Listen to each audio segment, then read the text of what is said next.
Assalamualaikum warahmatullahi wabarakatuh. Selamat datang di podcast TTS, tanya-tanya seputar elektro. Perkenalkan, saya Rusraman selaku host di podcast kali ini. Nah, di podcast ini saya ditemani narasumber yang luar biasa yaitu Bapak Insinyur Hari Ramza STMT PSD selaku Kaprodi Teknik Elektro. Sebelumnya bisa perkenalan Pak? Perkenalkan, saya Hari Ramza, ya, pendidikan terakhir eh, S3 di Malaysia, Universitas Kebangsaan Malaysia. Eh, Sekarang saya diamanatkan untuk menjadi menjadi Kaprodi Program Studi Teknik Elektro yang sudah menjalani satu periode ya. Ini udah satu periode, saya juga udah lupa ya, karena saya udah periode yang kedua. Nah, terus eh ya mungkin itu saja dulu mungkin sebagai pembukaan. Gimana Pak kabarnya? Baik Pak. Ya, alhamdulillah baik.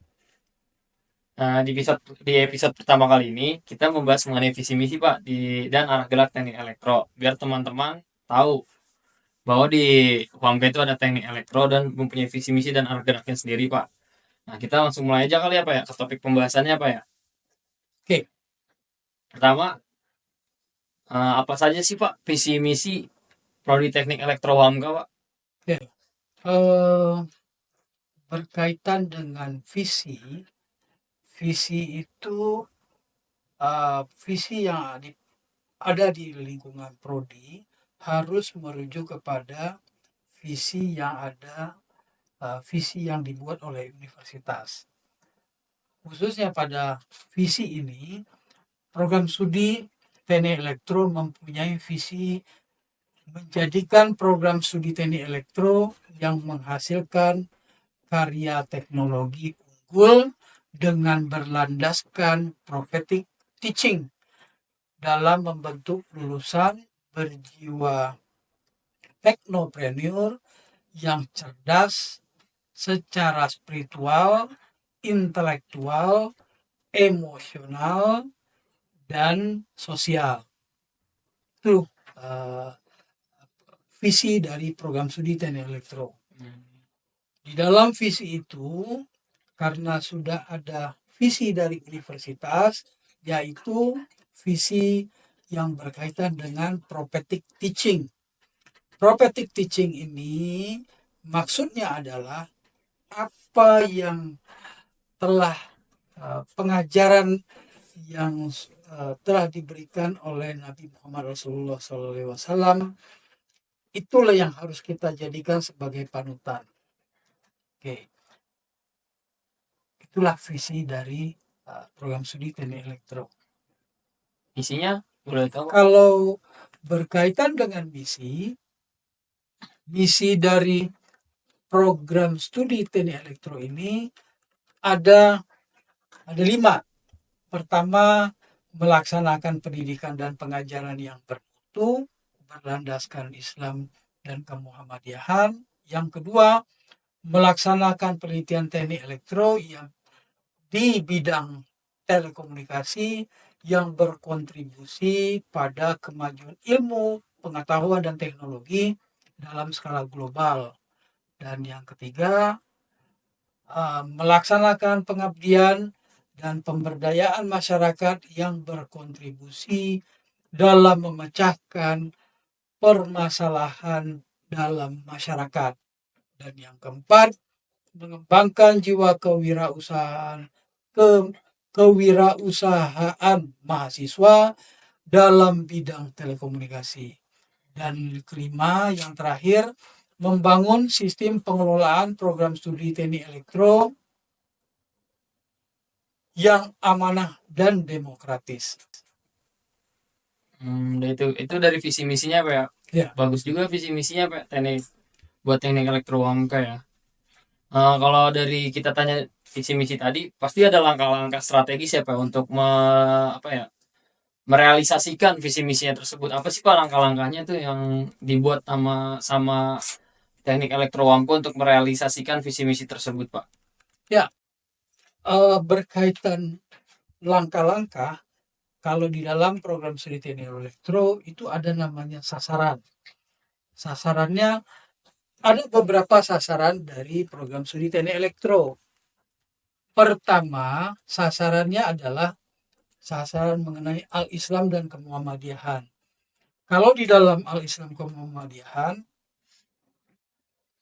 program studi teknik elektro sudah mematok atau menyatakan bahwa program studi teknik elektro harus menghasilkan 70% mahasiswanya sebagai kader Persyarikatan Muhammadiyah untuk mencapai dakwah.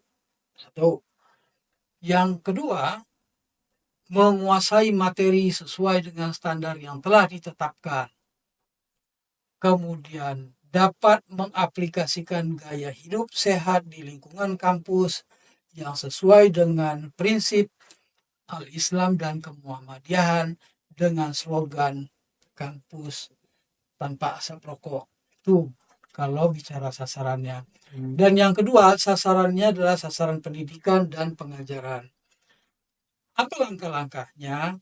Bahwa program studi teknik elektro ini sudah mematok peningkatan rata-rata indeks prestasinya lulusan program studi teknik elektro adalah besar dari 3,25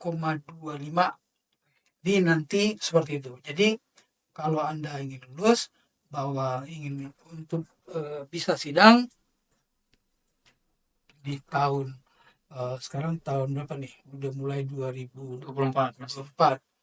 Jadi udah ada rencananya tahun 24 itu 2526 karena kita berikut akreditasi LAM bahwa semua mahasiswa yang akan lulus harus mempunyai indeks prestasi 3,25. Dan yang kedua adalah peningkatan kelulusan yang tepat waktu. Anda harus tepat waktu kuliahnya. Tepat waktunya dalam kuliah berapa semester? 8 semester. 8 semester ini itu yang harus ditekankan kepada prodi agar supaya tepat waktu. Kemudian peningkatan rata-rata waktu tunggu lulusan untuk memperoleh pekerjaan sesuai bidang program studi teknik elektro itu lebih kurang 3 bulan.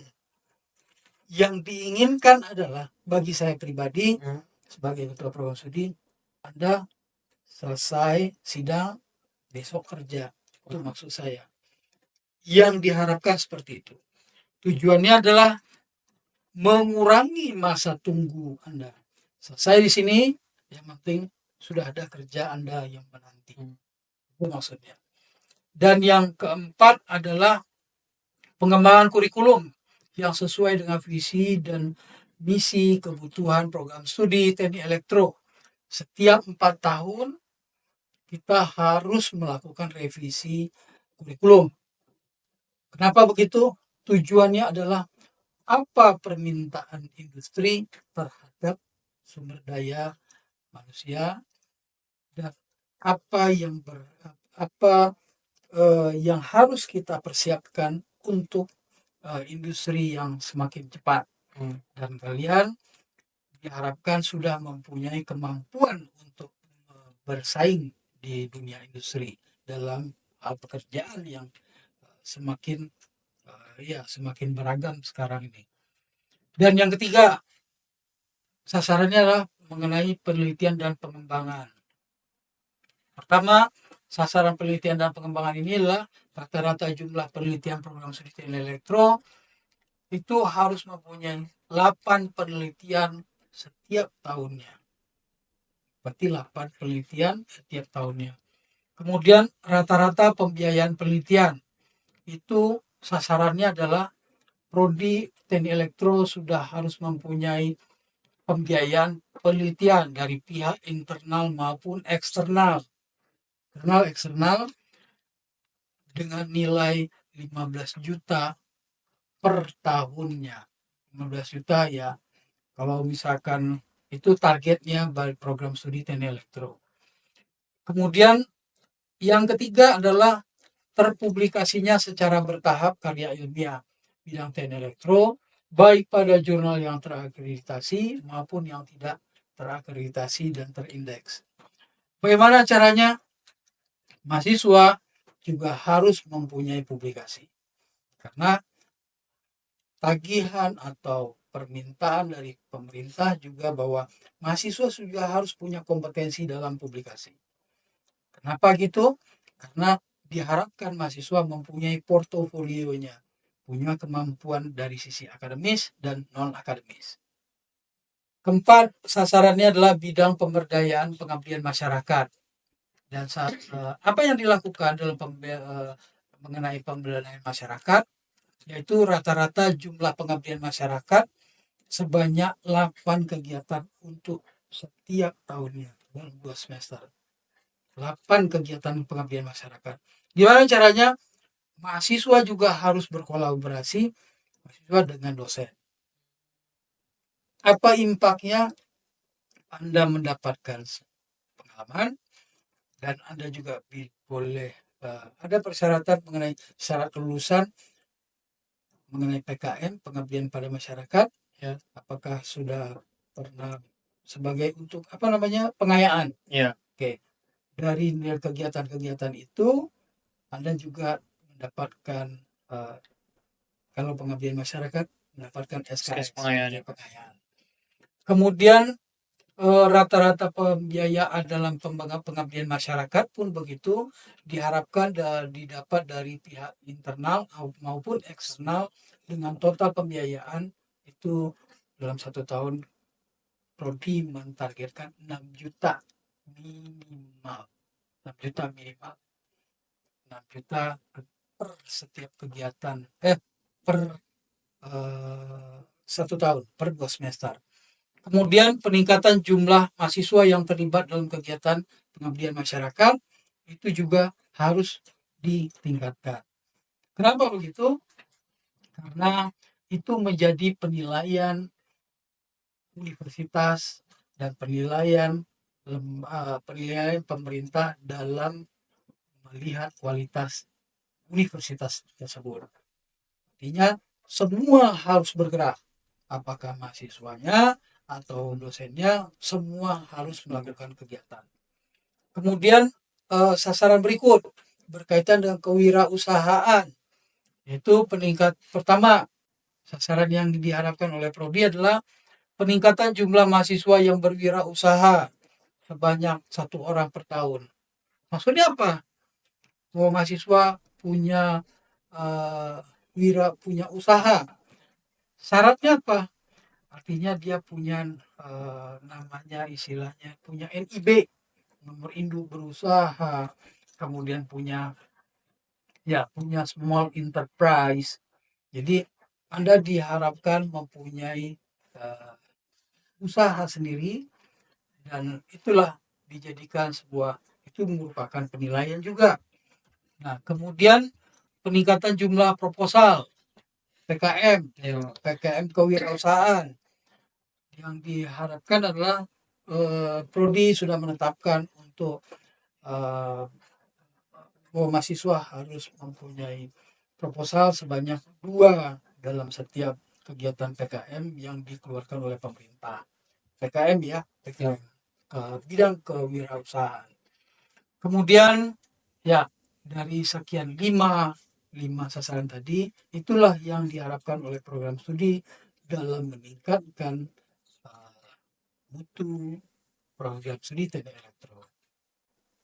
Itu Pak visi misinya berarti saya simpulkan berarti visi misi teknik elektro UMK bukan hanya untuk menjadikan lulusannya yang berbakat di bidang teknik elektro tapi juga memegang teguh al-Islam Muhammadiyah.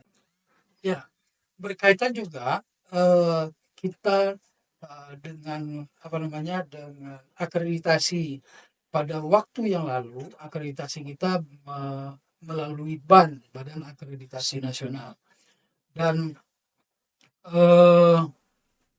kita sudah melakukan merubah me- merubah pola akreditasi kita menggunakan jalur akreditasi mandiri, menggunakan LAM teknik namanya. Nah, untuk LAM teknik ini memang sangat sangat kompleks dalam setiap tagihannya, dan kegiatan bentuk kegiatan dan permintaan yang diinginkan dalam LAM teknik ini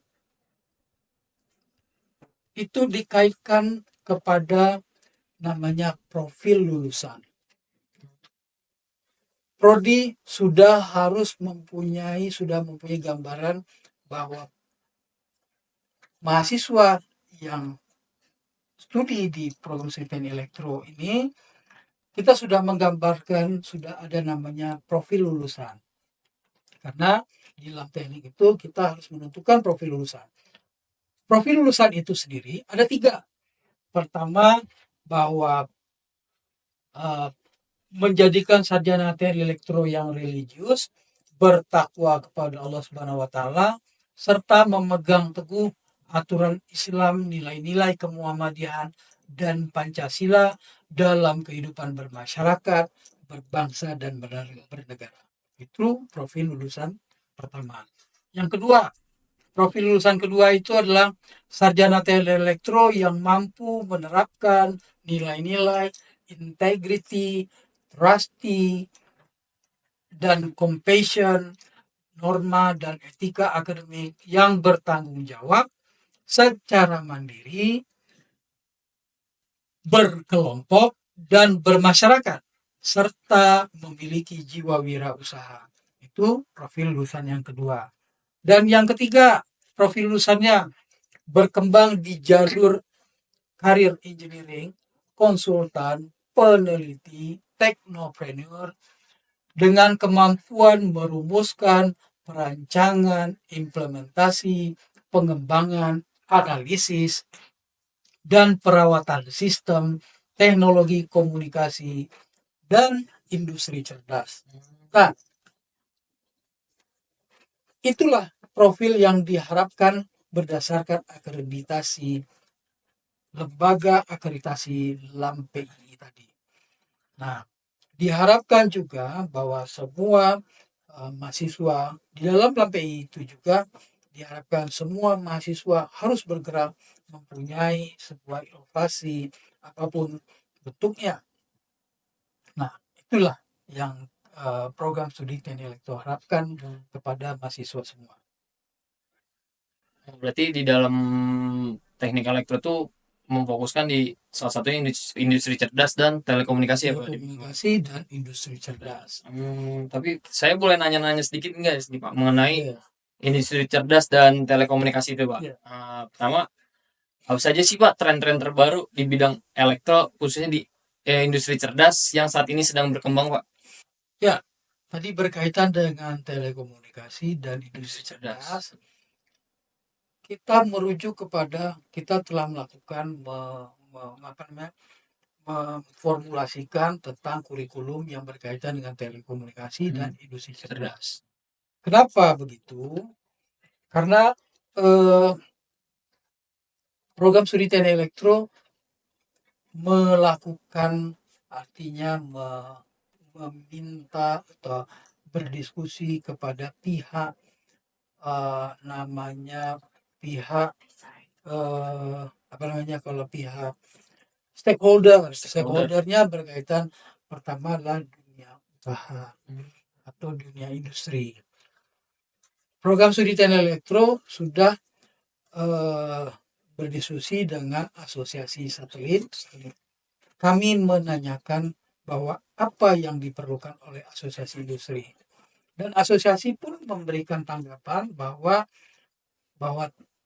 ada beberapa tren yang mengatakan bahwa industri satelit, telekomunikasi satelit ini, telekomunikasi yang berkaitan dengan satelit ini tetap berkembang dan semakin berkembang. Nah, tentunya kami pun membuat namanya bidang kepakaran dan bidang kekhususan bagi kurikulum mengenai telekomunikasi satelit. Apa maknanya? Bahwa program studi yang berkaitan dengan telekomunikasi satelit, bahwa prodi ini harus mempersiapkan apa yang diharapkan oleh asosiasi industri. Mereka menginginkan engineer yang berkaitan dengan telekomunikasi satelit. Nah, itu satu. Yang kedua, berkaitan bahwa program studi juga mempersiapkan bidang kekhususan tentang telekomunikasi optik. Itu yang kedua, telekomunikasi satelit. Yang kedua, telekomunikasi optik. Dan yang ketiga, bahwa program studi telah meramu kurikulum yang berkaitan dengan telekomunikasi nirkabel dan antena. Tiga. Kemudian dan yang terakhir adalah bidang kekhususan yang berkaitan dengan industri cerdas. Keempat bidang ini itu memang sekarang ini lagi tren banget ya. tren. Artinya trennya ya kita tidak tren yang sangat besar ya, tapi trennya yang berkaitan dengan bahwa telekomunikasi satelit sebagai media untuk IoT. Telekomunikasi optik pun begitu digunakan dimanfaatkan untuk IoT dan berkaitan dengan apapun model medianya itu tetap perkembangan telekomunikasi tetap sebagai basis yang kuat. Dan yang terakhir adalah bidang kekhususan adalah mengenai industri cerdas. Industri cerdas inilah dari ketiga tadi penggabungan bahwa industri cerdas ini berkaitan dengan bidang-bidang yang berkaitan dengan IoT, bidang-bidang bidang ke robotika dengan sistem IoT atau robotika yang sistemnya wireless cable kayak sistem komunikasi, semua yang saling berkaitan. Nah, kenapa industri cerdas ini sangat diperlukan? Karena permintaan industri pun begitu, bahwa kompetensi bidang industri cerdas yang berkaitan dengan robotika, berkaitan dengan IoT itu tetap berkembang. Nah, harapannya adalah bahwa mahasiswa yang berada di program studi teknik elektro punya kemampuan untuk itu. Apa sih pembuktiannya? Apa yang selama ini kita sudah capai? Ya, kita dan tahun ke tahun mahasiswa teknik elektro ikut dalam ajang kontes robot. Ya. Tujuannya apa? Mereka ingin mengimplementasikan apa yang telah diucapkan, apa yang telah dipelajari selama ini di perkuliahan ya, Pak? di perkuliahan. Nah, harapannya adalah bahwa ya, alhamdulillah kita 2 tahun yang lalu ya kita masih kita berada di posisi juara regional 2 tahun yang lalu. Berarti 2022 tuh ya? Iya 2022 ya 2022. Nah pada saat itu kita mencoba ya artinya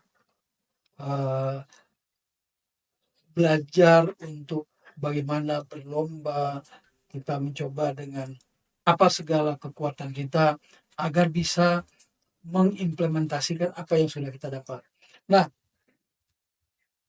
alhamdulillahnya bahwa Anda dapat membuktikan itu dan saya berharap juga di tahun ini Anda juga ikut untuk berkompetisi berkaitan dengan kontes robot. Ya. Itu. Saya juga mau nanya, Pak, tantangan terbesar khususnya prodi teknik elektro untuk mengimplementasikan kejuruan yang ada di teknik elektro tersebut apa sih, Pak?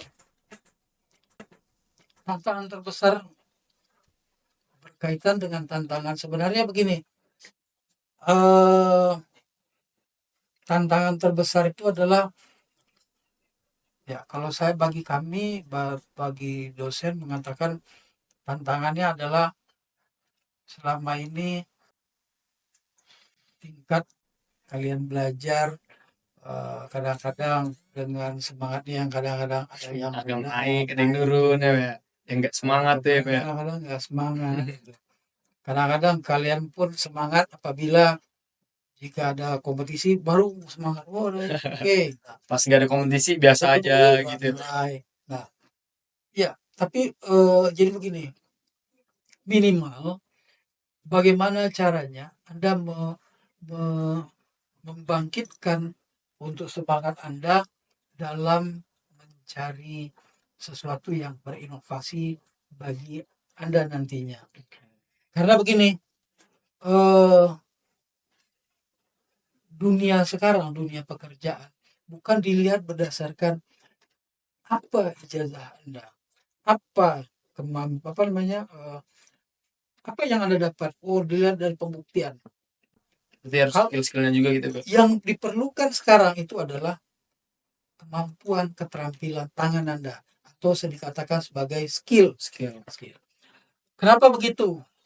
Anda mungkin kemarin saya sudah berbicara dengan di podcast di FTI bahwa mengatakan merujuk kepada ucapan Profesor Renal Kasali. Ada namanya ledakan non-degree. Apapun sekarang pembelajaran atau apapun modelnya untuk menjadikan kemampuan untuk membuat sesuatu nggak perlu sekolah tinggi-tinggi. Ya. Nggak perlu sekolah tinggi-tinggi. Belajar di YouTube Anda bisa dapat. Iya, sekarang udah maju juga teknologi, Pak. Nah, Anda belajar buat pesawat ada sekarang. Iya, ada di YouTube. Ada di YouTube. Anda buat apa? Buat sesuatu yang simpel inovatif. Robot gitu ya? Ada di internet. Nah, yang saya harapkan kepada Anda dengan dunia yang semakin modelnya seperti ini, tantangan terbesar itu adalah berkaitan dengan kemauan kita dalam melakukan sebuah inovasi apa yang kita inginkan. Oke, saya berharap kepada mahasiswa semua di program studi elektro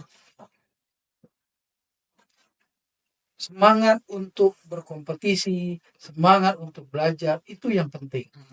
Tidak hanya mahasiswa saja, saya juga mengatakan kepada dosen di lingkungan teknik elektro, bagaimana caranya dosen supaya juga berinovasi. Bagaimana juga apapun bentuknya. Supaya si mahasiswa juga dibawa untuk sesuatu yang sifatnya kompetisi dalam ajang nasional kah, lokal kah. Itu saya berharap kepada dosen di lingkungan teknik elektro supaya bisa mengajak kita semua untuk bisa berkompetisi, berinovasi, menghasilkan sesuatu yang bermanfaat. Saya kira itu. Oh, berarti Bapak juga mengharapkan semua yang ada di lingkungan teknik elektro khususnya buat berkembang bareng-bareng gitu ya, untuk saya lakukan seperti itu. memajukan teknik elektro tersebut sih, Pak. Terus menurut Bapak nih, Pak, bagaimana mahasiswa elektro dapat mempersiapkan diri di pasar bersaing di pasar kerja global sekarang, Pak, yang mana kan sekarang udah semakin ketat gitu, Pak, persaingannya. Semakin terus banyak orang-orang juga yang udah semakin maju gitu. Gimana sih, Pak, menurut Bapak mahasiswa elektro dapat bersaing di pasar global sekarang, Pak?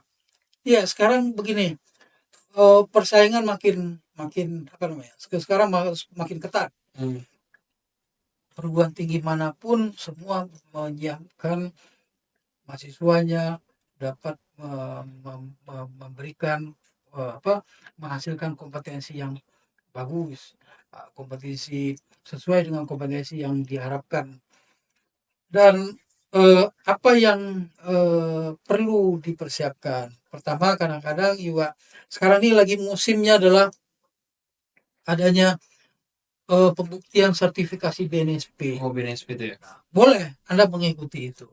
Kemudian sertifikasi yang sifatnya adalah sertifikasi perusahaan. Boleh juga. Contohnya apa sertifikasi perusahaan? Misalkan ada sertifikasi Microsoft atau sertifikasi berkaitan dengan apalagi misalnya kemahiran seperti itu. Ya, itu mungkin bisa seperti itu. Dan saya harapkan tidak hanya itu, tapi bangunlah portofolio Anda, bangunlah portofolio kalian dalam bentuk yang misalkan tadi, apakah pernah ikut kompetisi, apakah pernah membuat sesuatu dalam bentuk hak cipta, itu dibuat semuanya. Yang penting ketika Anda selesai, ketika Anda keluar dari UHAMKA ini, Anda punya sebuah legacy, itu warisan. Bahwa Anda punya warisan bahwa tentang A. Ya. Seperti itu. Harapan saya seperti itu. Dan diharapkan mahasiswa punya kompetisi yang khusus seperti itu. Oke. Pertanyaan terakhir nih Pak, buat Bapak. Mungkin apa sih pesan Bapak untuk mahasiswa elektro UHAMKA khususnya ke depannya Pak? Pesannya ya. Hmm. Pesannya saya hanya satu. Bagaimana Anda tadi sesuai sasaran dari program penelitian elektro. Saya berharap Anda punya portofolio.